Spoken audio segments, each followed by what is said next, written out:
이번 시간 강의는요, 가계에 흐르는 저주에 대한 비판, 가계에 흐르는 저주가 과연 어떤 문제점이 있는가, 과연 성경적인가 비성경적인가를 우리가 성경의 관점에서 한번 조명을 해보고자 합니다. 사실 우리 모든 사람은 이 저주라는 단어에 상당히 민감하고 매우 두려워하죠. 이러한 이제 저주에 대한 두려움을 이용하여 이 가계에 흐르는 저주라고 하는 회개망측한 가르침이 등장을 해서 성도가 믿음과 성령 안에서 누려야 하는 이런 자유를, 성령의 자유를 속박하고 있어요.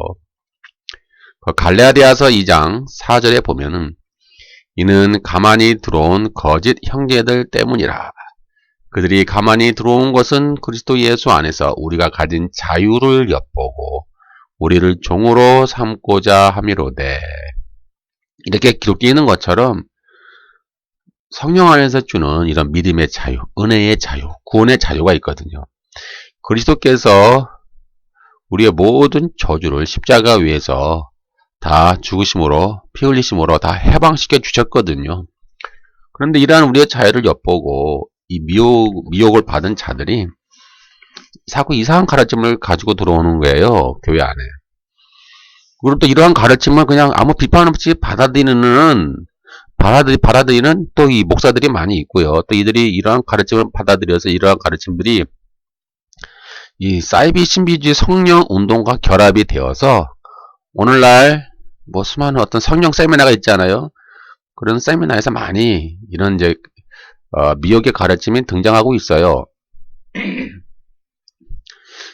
그래서 이제 이들의 심각성은 무엇이냐면은 가계에 흐르는 저주를 그대로 받아들여 어떤 무당 노릇하면서 공중을 향해 막 저주를 명령하는 거예요. 막 얘 저주야 물러가라, 뭐 예수의 이름으로 명하노니 물러갈지어다, 이렇게 막 외치잖아요. 그러면 떠나가는 줄 알아요. 그게 외치면 떠나가고 외치지 않으면 안 떠나가고 뭐 이런 거죠. 이러한 특징은 이제 베레아 귀신론하고 좀 유사점이 많이 있어요. 이 베레아 귀신론에서는 이제 일상생활에서 일어나는 모든 안 좋은 일들과 불행을 모두 귀신의 방해라고 이 사람들은 믿거든요. 근데 이들이 믿는 귀신은 구원받지 못하고 죽은 사람의 영혼을 이들은 이제 귀신이라고 믿어요. 이제 성경에서 말하는 귀신과 관점이 다 다르죠. 성경에서 말하는 귀신은 사탄을 따르는 타락한 영들, 어떤 타락한 어떤 천사들의 무리라고 할까요? 타락한 어떤 영적인 세력들을 말하는데 죽은 사람의 영혼이 귀신이라고 성경은 말하고 있지는 않아요. 왜냐하면 이 구원받지 못하고 죽은 사람의 영혼은요, 이 하데스에 갇히거든요.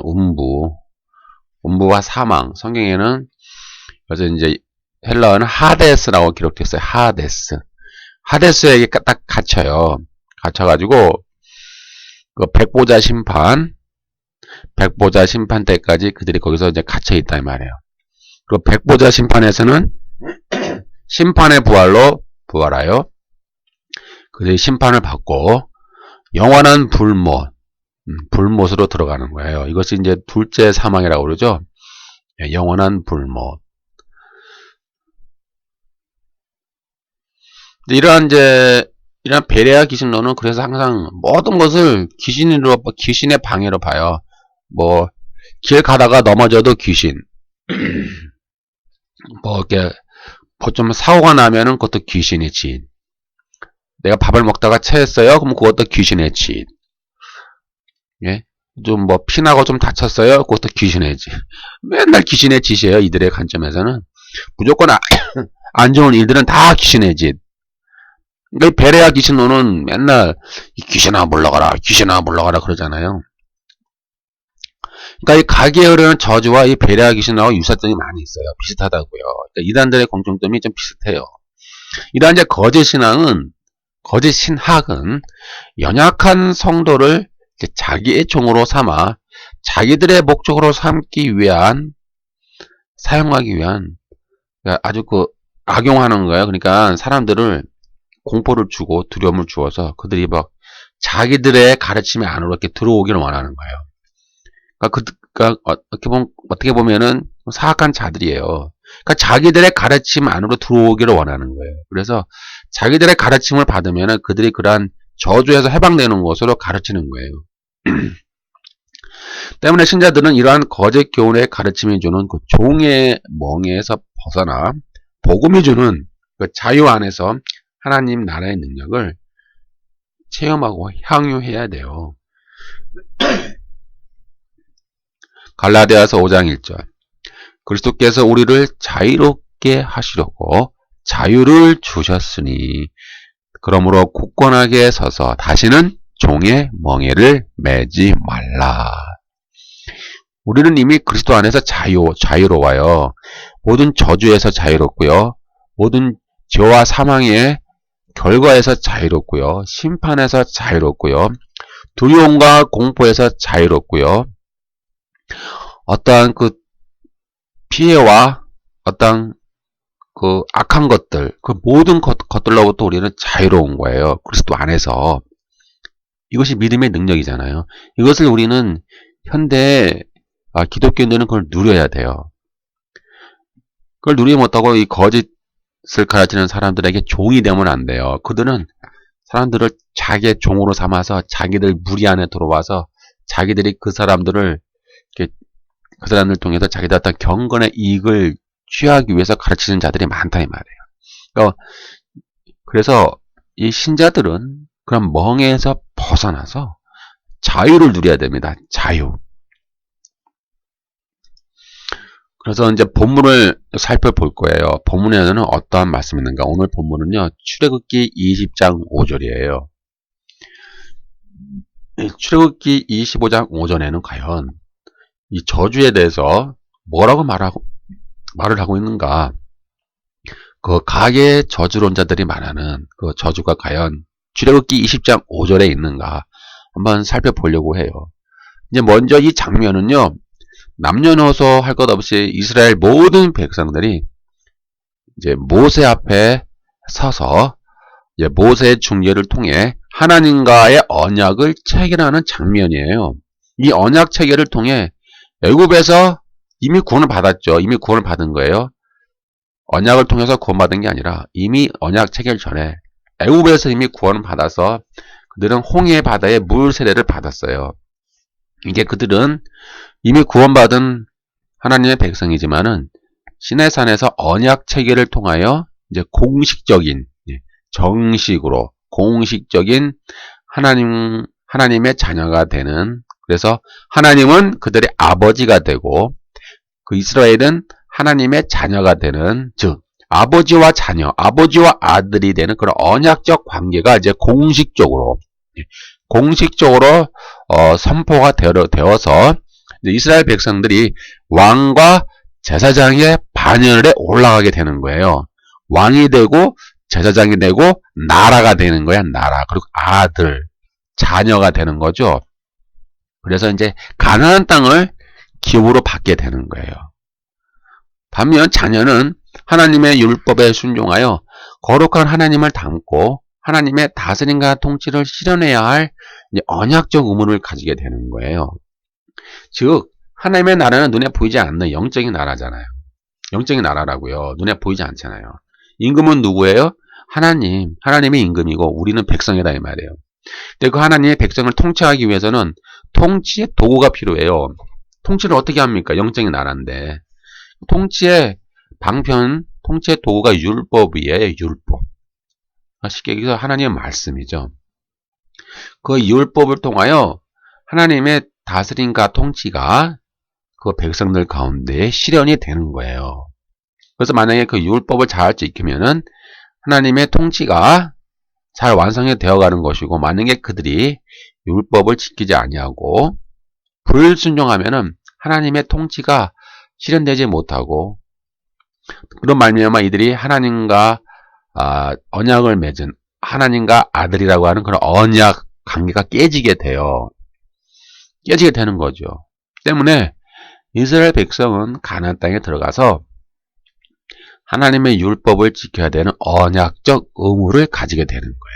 다시 말하면 율법을 지켜서 구원을 받는 것이 아니라 이미 얻은 구원을 이미 얻은 구원을, 구원을 얻었잖아요. 하나님의 주권적 은혜로 이미 구원을 얻었단 말이에요. 이스라엘 백성이. 근데 그 이미 얻은 구원을 유지하기 위한 언약적 의무로서 율법을 지키는 거예요.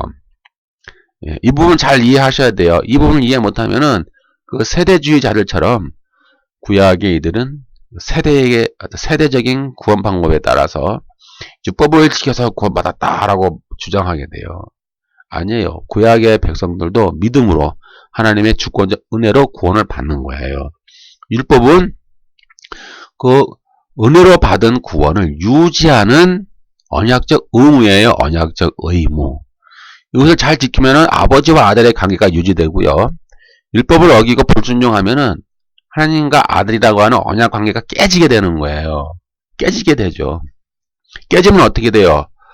깨지게 되면은 하나님의 벌을 받는 거죠. 그리고 언약 관계를 유지하면은 계속 복을 유지하는 거예요. 하나님이 지속적인 복을 공급해 주신다라고 신명기 28장에 나와 있죠. 신명기 28장의 복과 저주를 알고 싶으면 제가 이미 강의를 해 놨으니까 그 강의를 한번 들어보시면 되겠습니다. 이러한 이제 율법의 특징은 쉽게 얘기하면 이거예요. 하나님을 닮아가라 이거예요. 하나님이 거룩하니 너희도 하나님을 닮아가. 왜요? 아들이니까. 아들은 아버지를 닮아야 되잖아요. 그러니까 너희는 아버지를 닮아라 라는 의미에서 율법을 주신 것이고, 그 이유는 가나안 땅에 들어가면은 가나안 땅의 모든 가나안 족속들은요 다 우상을 섬기고 죄악 가운데 살더라 이 말이에요. 그들이 탐욕과 욕망과 미움과 살인과 그런 어떤 두려움과 공포와 또 우상 숭배를 통해서 그들이 살아가고 있다라 이 말이에요.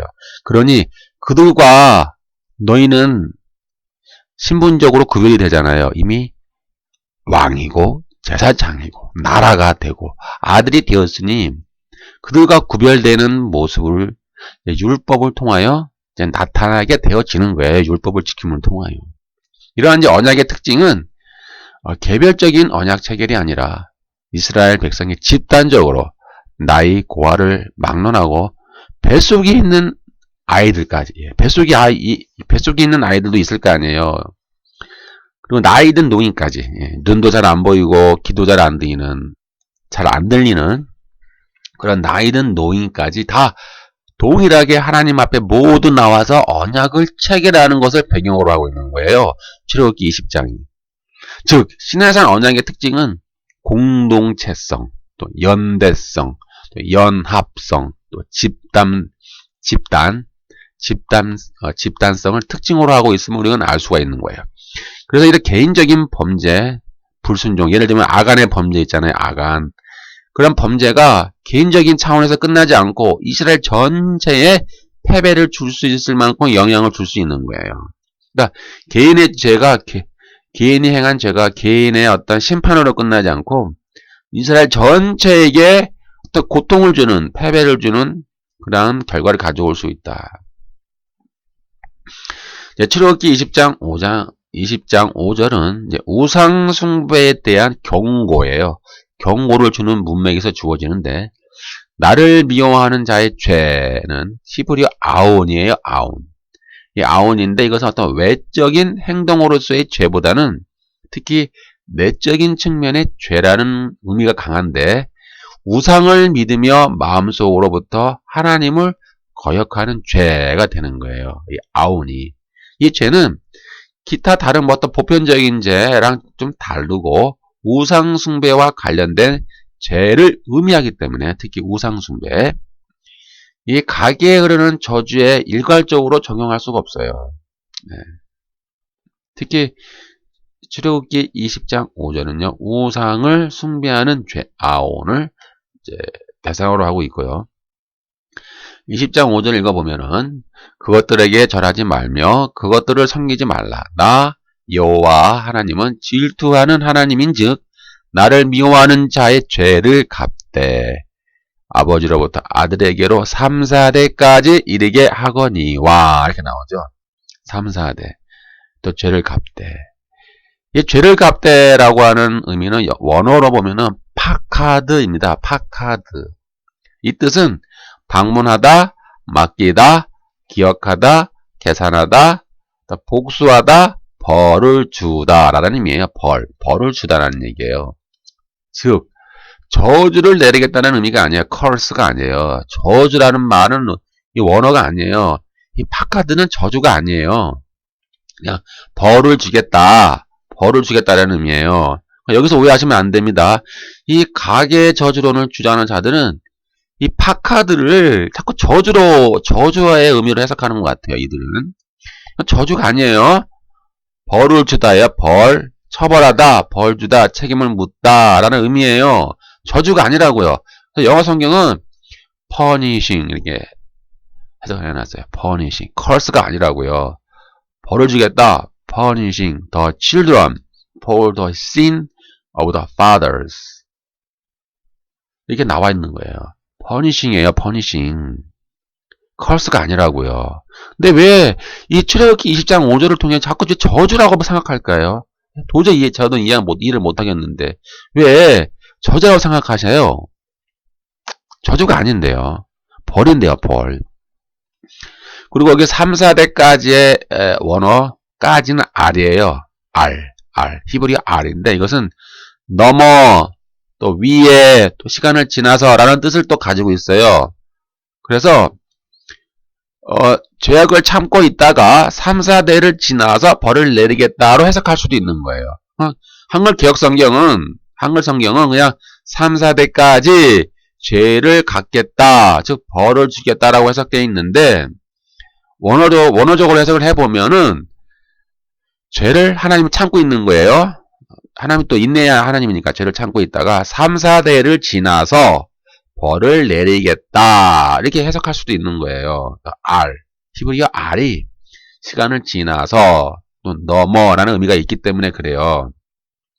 만일 그 부모님들이 그들의 죄 가운데 죽고 자녀들이 그들 부모의 전통을 물려받음으로, 그 죄의 전통이에요. 죄의 전통, 특히 우상숭배의 전통을 물려받음으로 부모들의 전처를 밟고 거짓된 우상숭배를 계속한다면 하나님이 참고 계시다가 그들의 죄의 분량이 찼을 때에 하나님께서 그들에게 벌을 주기 위해 오신다고 해도 그것은 결코 하나님의 불의가 아니다라는 의미로 해석이 되어지는 거예요. 하나님은 참다가 드디어 3, 4대를 지나서 그들의 잘못을 벌을 주기 위해 하나님이 오신다라는 그런 이제 의미로 해석되는 거예요. 이러한 의미는 뭐냐면은 하나님이 우상숭배하는 자들을 오래 참으시지만은 그들 항상 참으신다는 것이 아니에요. 그러니 하나님의 자비로움을 오해하지 말고 하나님의 자비를 경멸히 여기지 말라라는 거예요. 그렇죠? 하나님은 자비로워. 하나님은 은혜로우니까는 뭐 적당히 죄를 지어도 적당히 우상숭배를 해도 하나님 봐주시겠지가 아니라 그것은 하나님을 경멸히 여기는 것이니 우상숭배를 우습게 여기지 말고 하나님의 말씀에 철저히 순종해라. 이제 그런 의미가 되겠죠. 때문에 하나님은 최대한 3, 4대까지 기다렸다가 이제 그때부터 그들이 범한 죄의 형벌을 내리겠다라는 이제 의미가 또 되겠어요. 이제 이와 유사한 구절이 이제 출애굽기 34장 7절에 있죠. 인자를 1000대까지 베풀며 악과 과실과 죄를 용서하리라. 용서하는 하나님인 거예요. 그러나 벌을 면제하지는 않고 아버지의 악행을 자손 3, 4대까지 보응하리라. 이렇게 나와요. 윗글도 이 구절로 직역을 하면은 아버지의 악을 아들들에게, 그리고 그 아들들의 아들들에게 세 번째, 네 번째까지 그렇게 해석할 수가 있어요. 원어적으로 보면. 이것은 포인트입니다. 인자를 1000대까지 베푸시는 하나님의 은혜에 비하여 그의 진노는 아주 작은 것임을 묘사한 이 히브리어 수사학적인 표현이에요. 이걸 잘 아셔야 돼요. 히브리어의 수사학적인 표현이에요. 그러나 이 말은 조상이 지은 죄의 영향이 후손들에게까지 은연중에 미치게 됨을 일깨워주는 구절이에요. 그러니까 죄의 영향. 부모가 우상숭배의 죄를 지면은 그 자녀들도 그러한 영향을 쉽게 받을 수 있으니 너희들은 주의하라라는 의미예요. 그런 의미지. 조상의 지은 죄가 저주 같아요. 후손들의 가게에 저절로 막 흐른다. 쭉 흘러서 그들 안에 저주가 임한다는 뜻이 절대 아니에요. 제대로 이해를 하셔야 돼요. 다시 말씀드릴게요. 출애굽기 34장 7절과 출애굽기 20장 5절은 서로 연관이 되는 거예요. 네, 두 구절을 같이 묶어서 해석을 해야 되는 거예요. 다시 말하면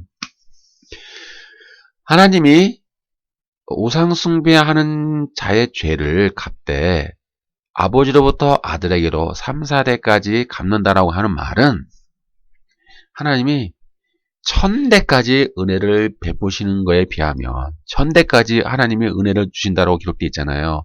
1000대 인자를 1000대까지 베풀며 악과 과실과 죄를 용서하리라라고 기록되어 있잖아요. 1000대까지. 1000대가 뭐예요? 무한대라는 거잖아요. 무한대까지.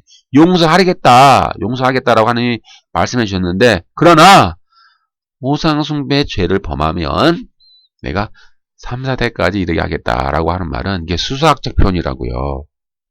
다시 말하면 하나님의 인자와 선물은 구원은 1000대까지, 그러니까 무한대까지 베풀도록 영원하지만 반면 우상숭배를 저지르는 우상숭배 죄를 범하면 하나님이 잠깐 동안 벌을 주겠다라고 하는 수사학적인 표현으로 3, 4대라는 말이 나오는 거예요. 그러니까 1000대와 3, 4대를 비교하라는 얘기예요. 하나님은. 네?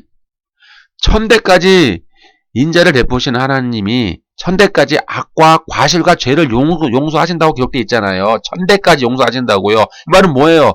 무한대란 말이에요. 무한대까지 악과 과실과 죄를 용서하신다고요. 그러나 우상숭배죄를 범하면 하나님이 3, 4대까지 잠깐 동안 내가 너에게 벌을 주겠다.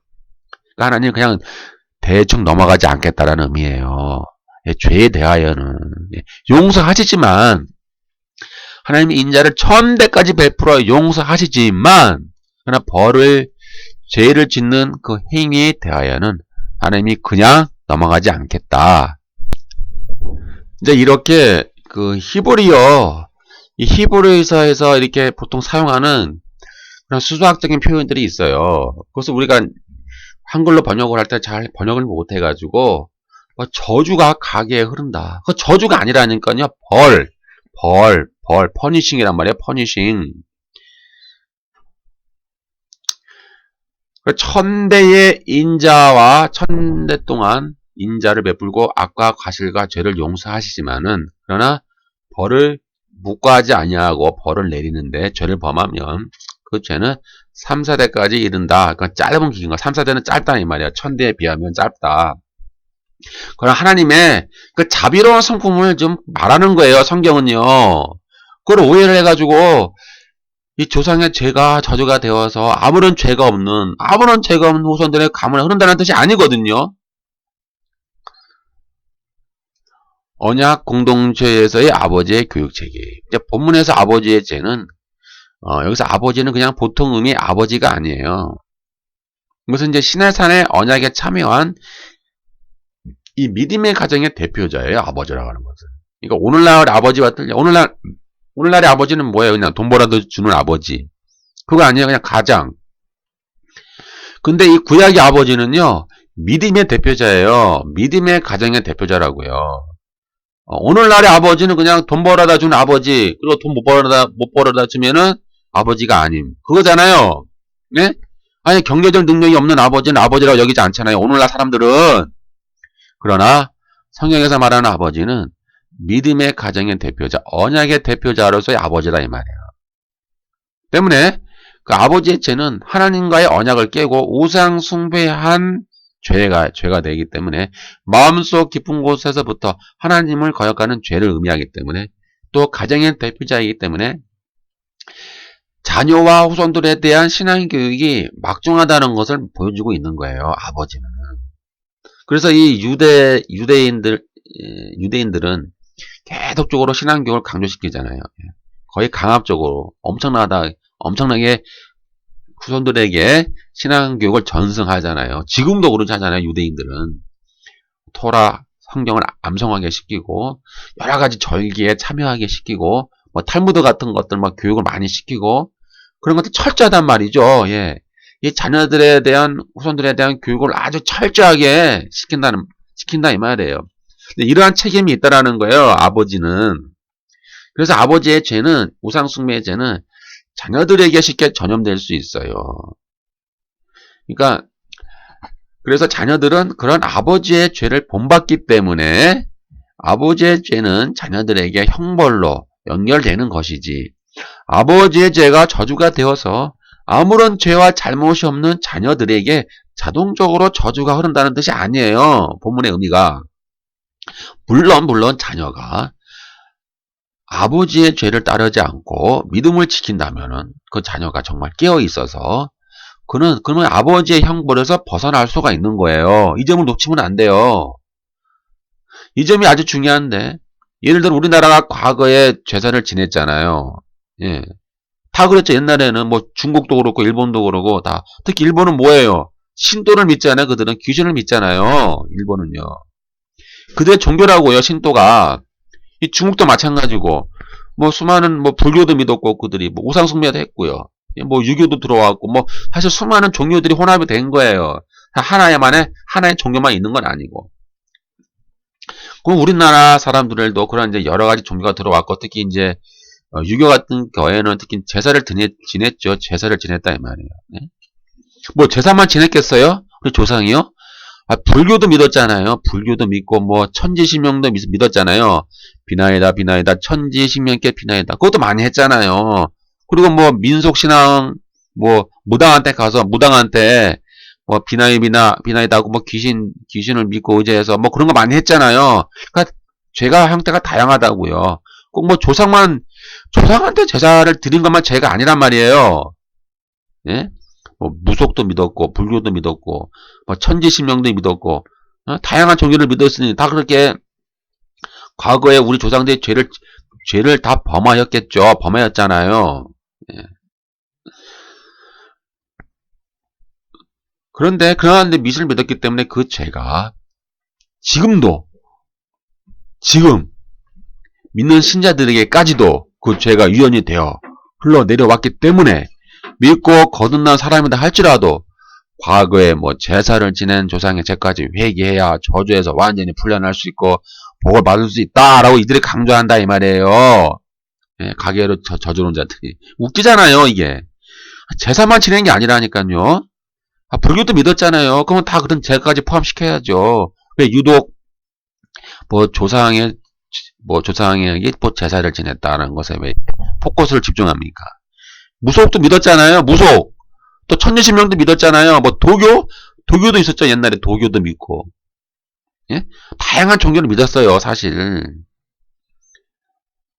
그런데 뭐 자꾸 뭐 조상의 제사를 드린 그 죄가 뭐 유연이 되어서 저주가 되었다라고 하고 있으니 그리고 뭐 조상들이 그렇게 제사 드린 죄를 후손들이 회개해야 된다. 후손들이 회개해야 된다. 뭐하러 회개를 해요? 그냥 우리는 조상들이 그렇게 살았으니 우리는 그렇게 살지 말아야 되겠다. 그냥 결단을 하면 돼요. 결단. 뭔 말인지 알겠죠? 결단하고 그런 죄를 지면 안 되겠다. 우리는 하나님을 믿는 신앙 안에서 우리는 새로운 삶을 살아야겠다. 이렇게 결단만 하시면 되지. 조상에 이렇게 많은 죄를 지었으니 회개를 해야 된다. 후손들이 회개를 하지 않으면 그 죄가 계속 흐른다. 뭐 그렇게 가르치는 거 있으니 이것이 미혹의 가르침이죠. 성경에서 말하지 않는, 성경에서 말하지 않는 교훈이니 그것이 미혹된 것이잖아요. 네? 아버지로부터 아들에게로 3, 4대까지 이르게 하거니와의 구문은 우상숭배의 죄의 영향력이 부모 세대로부터 자녀 세대로까지 쉽게 전염될 수 있기 때문에 가정에서의 신앙교육이 중요하다는 것을 지금 모세가 말을 해주는 거예요. 사람들 앞에서.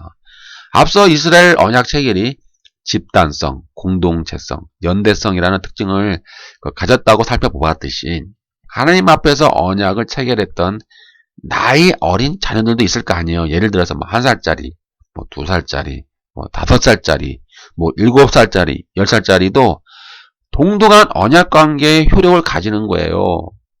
똑같이 언약을 통해서 하나님의 아들이 된 거예요. 나이 어린 애들도. 특히 심지어 뱃속에 있는 그 생명까지도 언약 관계를 통해서 하나님의 아들이 된 거예요. 그러니 어린아이들이 뭘 알아들어요? 뭘 깨달아? 모르잖아요. 언약 관계를 통해서 하나님과의 아들이 되었지만 그들은 아직 믿음이 없잖아요. 스스로 자기가 고백하는 믿음이 아직 없잖아요. 고백하는 믿음이. 그러니 아버지는 그들이 자라서 스스로 그 고백하는 믿음이 될 때까지 그들을 집에서 가르쳐야 될 신앙교육을 해야 될 그런 신앙교육의 의무가 있다는 거예요. 이 점을 놓치면 안 돼요. 네? 5살, 뭐 10살, 12살. 예를 들면 여러분, 그럼 언제 여러분들이 스스로 믿음을 고백할 수 있겠습니까? 최소한 청소년은 지내야 되겠죠. 이 자아가 생겨서 자기 스스로 판단하고 스스로 생각할 수 있는 그 자아가 생겨야 되잖아요. 그러면 좀 성인이 좀 돼야죠. 청소년기를 지나서 최소한 19세, 20세. 그 성경에는 이제 20세를 거의 기준으로 봐요. 구약에 보면은 20세 이상으로 군대 나가잖아요. 그게 성인이라는 얘기예요. 20세 이상으로 군대 나간다고요. 20세 이하는 아직 어린 아이로 봐요, 성경은. 그러니까 보통 20세 이상으로 어떤 공식적인 행사에 참여할 수 있는 군인도 될 수 있고요. 그래서 20세 이상으로 거의 이제 기준을 정해요, 구약은. 그러니 이제 그들이 이제 그러한 나이가 되어 스스로 자기 자아가 있으니까 스스로 믿음의 고백을 결단을 해야 될 거 아니에요. 스스로가 고백을 할 수 있을 나이만큼, 결단할 수 있을 나이만큼은 부모가 그들의 자녀를 신앙교육을 해야 될 의무가 있다는 거예요. 의무. 이것을 놓치면 안 되고요. 이것을 잘 알아야 돼요. 근데 문제는 이제 나이 어린 자녀들이 언약관계를 통해서 하나님의 율법을 아직 이해를 못하잖아요. 나이가 어리니까. 1살짜리가 뭘 알겠어요. 네? 뭐 5살, 10살짜리가 하나의 율법을 뭘 이해를 하겠어요. 그러니까 집에서 그걸 교육을 하라는 거예요, 아버지가. 아버지는 뭐라고요? 믿음의 대표자라는 거예요. 그래서 신명기에 보면은요, 엄청나게 강조해요. 신명기 4장 9절에 보니까 오직 너는 스스로 상가며 내 마음을 힘써 지키라. 그리하여 내가 눈으로 본 그 일을 잊어버리지 말라. 내가 생존하는 날 동안에 그 일들이 내 마음에서 떠나지 않도록 조심하라. 너는 그 일들을 내 아들들과 내 손자들에게 알게 하라. 이제 이 당시는 주로 이제 책이 없잖아요. 주로 책이 없고 오늘날처럼 책이 흔하지 않고 주로 이제 구전을 통해서 신앙교육을 시키는 거예요. 옛날 할머니 무릎 위에 앉아서 또 누워서 동화 얘기를 들었던 것처럼 계속 부모로부터 신앙 얘기를 듣는 거예요. 듣고 외우고 전성하고 듣고 외우고 전성하고 구전하는 거예요. 구전. 히브리서 6장 6절에서 7절 내 자녀에게 부지런히 가르치며 집에 앉았을 때든지 길을 갈 때든지 누워있을 때든지 일어날 때든지 말씀을 강론할 것이며 이렇게 돼 있죠. 신명기 11장 19절 또 이것을 너희 자녀에게 가르치며 같은 말이에요. 집에 앉았을 때든지 길을 갈 때든지 누워있을 때든지 일어날 때든지 이 말씀을 강론하고 이것이 신앙의 의무인 거예요. 아버지의 역할이에요. 아버지의 역할. 계속 강론을 해야 되는 거예요. 그러나 만약에 강론하지 않고 신앙교육을 하지 않고 아버지가 우상숭배의 죄를 범하면 그 자녀들은 그 죄에 쉽게 노출이 되고 그것을 본받을 수 있다는 거예요. 그런 의미에서 3, 4대까지라는 말이 나왔고 만약에 그 자녀가 정말 믿음이 좋아서 스스로 아버지의 그 우상숭배죄를 따라하지 않으면 더 이상 그 자녀에게 벌이 오지 않는 거라는 의미예요. 네, 요약하겠습니다. 저주와 형벌을 구별하세요. 저주와 형벌은 다릅니다. 출애굽기 10장 5장은 벌을 말하는 거지 형벌, 죄에 대한 우상숭배죄에 대한 책임을 묻겠다라고 하는 의미에서 벌을 말하는 것이지 저주를 내리겠다라고 하는 의미가 아닙니다. 또 3, 4대까지 또는 3, 4대를 지나서 라는 의미는 인자를 1000대까지 베푸시는 하나님의 은혜에 비하여 그의 진노는 아주 작다라고 하는 것을 묘사한 히브리어의 수사학적인 표현입니다. 수사학이라고요. 에스겔 18장 20절. 시내산 언약은 집단적이고 공동체성을 갖고 있다면 이 구원론은 또는 개별적이고 개인적인 성격을 갖고 있어요. 에스겔 18장에 보니까 바벨론 포로가 된 이스라엘이 출애굽기 20장 5절을 오해해서 자신들의 불행한 처지가 조상들의 죄가 부당하게 그들에게 전가되었기 때문에 그들이 부당한 벌을 받았기 때문에 자기들에게 포로가 되었다라고 오해를 하는 거예요. 사실 누구의 죄 때문에 그래요? 그들의 죄죠. 네? 그들 자신들부터가 우상숭배를 했잖아요. 왜 자꾸 조상 탓을 하냐 이 말이에요. 네? 잘 되면 내 탓, 잘못되면 조상 탓. 그런 겁니까? 근데 이들은 출애굽기 20장 5절을 오해해서 전부 조상 탓이에요. 조상들이 잘못해서 우리가 이렇게 포로가 된 거야. 우리에겐 잘못이 없는데 조상들이 잘못이 너무 많아서 우리에게 우리가 이렇게 포로가 되었어 라고 잘못된 관점을 갖는데 하나님이 그런 거예요. 아니다. 그건 네 죄 때문에 그런 거야. 네가 나한테 대해서 우상숭배를 했잖아. 네가 하나님 말을 안 들었잖아. 네가 바알을 숭배했잖아. 그래 네가 바벨론 포로가 된 거야 라고 말하는 거예요. 그들에게요. 예? 조상들의 죄 때문이 아니라 네 죄 때문에 네가 지금 포로가 된 것이야. 그러니까 네 죄를 회개해라. 네가 회개를 해야 네가 살 수 있는 것이지. 왜 조상 탓을 하느냐 그 말이에요. 그래서 에스겔 18장 2절에 너희가 이스라엘 땅에 대한 속담에 이르기를 아비가 신 포도를 먹었으므로 아들의 이가 시다고 하면 어찌미뇨 하면서 하나님은 그들에 대해서 책망하는 거예요. 니들의 죄 때문에 너희가 포로가 된 거지 조상의 죄가 아니야. 그러니까 너희들의 죄를 회개해라 그 말이에요. 그들이 출애굽기 20장 5절을 오해한 거예요. 누구처럼요? 가계 저주론을 주장하는 오늘날 가계 저주론을 주장하는 자들처럼 오해를 한 거란 말이에요. 오해를. 그래서 이 바벨론 포로로 잡혀간 자들이 이래서 나는 무죄. 나는 죄가 없어. 나는 죄가 없단 말이야. 나는 억울해. 그래 항상. 나는 억울해. 나는 죄가 없어. 에스겔 18장 3절에서 20절까지 쭉 보면은 나는 억울해. 나는 잘못한 것이 없어.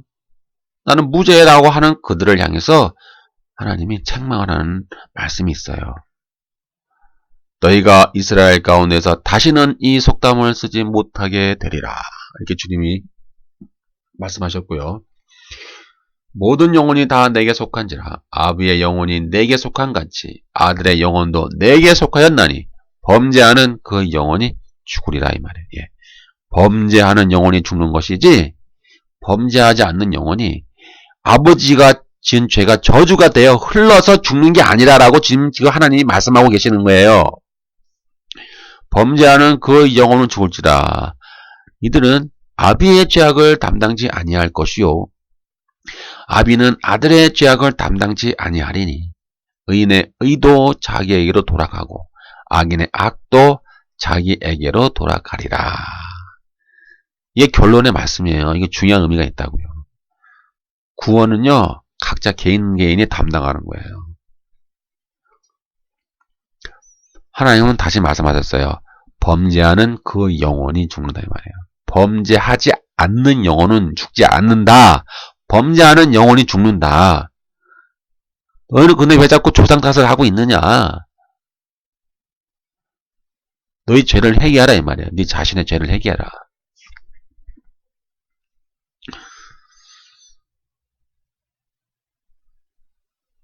이 에스겔 18장의 말씀을 쭉 보면요. 정리하면 이거예요. 죄는 개인적인 것이다. 범죄하는 영혼이 죽는 것이지 범죄하지 않는 영혼이 죽는 건 아니다. 유다 백성들과 사람들은 이 출애굽기 20장 5절을 오해했어요. 그리고 조상들의 죄가 자기들에게 전가되었다고 생각했지만 하나님은 처음부터 아비는 그 자식을 위해 죽음을 당하지 아니하며 자식들은 그 아버지로 인하여 죽지 않고 오직 각 사람은 자기 죄에 대해 죽음을 당한다라고 말씀하셨죠. 또한 어떤 의미가 있냐면 공의의 하나님은 반드시 범죄한 사람만 심판하신다는 거예요. 이 심판의 법칙은 바뀌어지지 않는다라는 거예요. 범죄하지 않는 사람은 심판을 받지 않는다라는 거예요. 그리고 죄악의 형벌은 개별적인 거예요. 개별적이다. 또 각 개인의 의와 악은 각각 개인이 담당하는 거예요. 하지만 범죄한 자라도 돌이키고 의를 행하면 구원을 다시 받는 거예요.